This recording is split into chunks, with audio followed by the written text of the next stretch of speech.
S početkom 2020. godine Hrvatska narodna banka preuzela je zadaću izračuna i redovite objave nacionalne referentne stope, takozvanog NRS-a.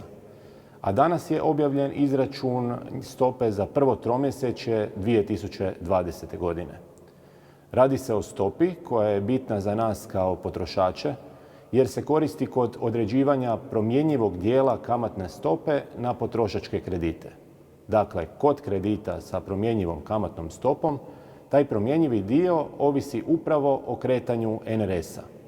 Možemo primijetiti da se stopa NRS-a iz godine u godinu smanjuje, pa je logično onda da dolazi i do smanjenja kamatnih stopa na potrošačke kredite građanima.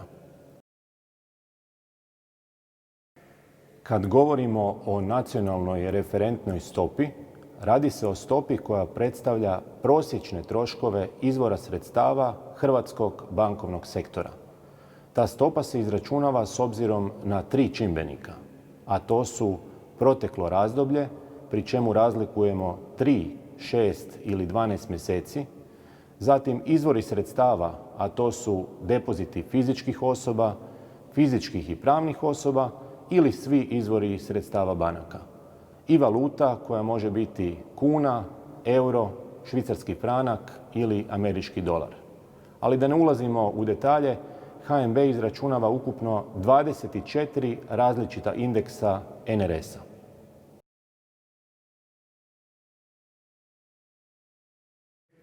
Naravno, premda su potrošački krediti građanima uz promjenjivu kamatnu stopu najviše vezani uz NRS, jer se tu radi otprilike o 2/3 svih kredita, postoje i druge mogućnosti ugovaranja promjenjive kamatne stope.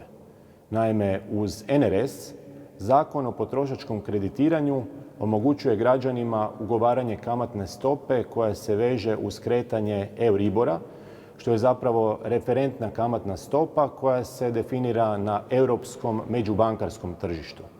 Ili se taj promjenjivi dio kamatne stope može vezati primjerice uz prinos na trezorske zapise Ministarstva financija. Ipak, kod potrošačkih kredita promjenjivi dio kamatne stope je najviše vezan uz NRS i zato to ovdje toliko naglašavamo.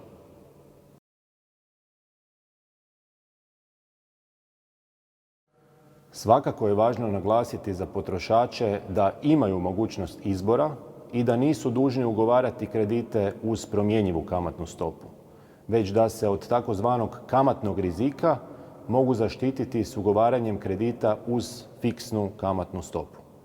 U tom slučaju, bez obzira na kretanje referentnih parametara kao što su NRS, Euribor ili neki drugi, potrošači su zaštićeni od promjena na tržištu tijekom čitavog trajanja ugovornog odnosa, odnosno sve do dospijeća kredita.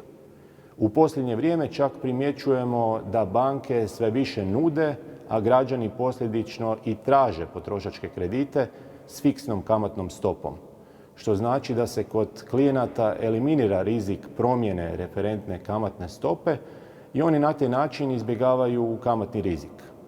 Ipak, kod odabira vrste kredita valja uzeti u obzir i čimbenik cijene kredita uz fiksnu kamatnu stopu i kredita uz promjenjivu kamatnu stopu.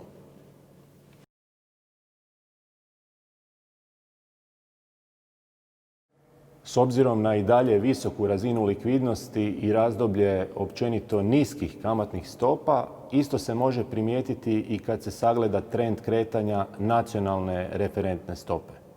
Ovisno o tome koji od NRS indeksa promatramo, različit je bio intenzitet promjene te stope, ali je kod svih indeksa povijesno gledano bio primjetan pad referentne stope.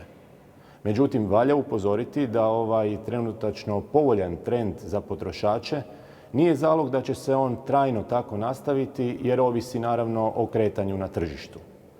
Kod svega ovoga važno je naglasiti da Hrvatska narodna banka nastoji očuvati maksimalnu transparentnost objave te stope i da će uložiti napore da to i dalje čini.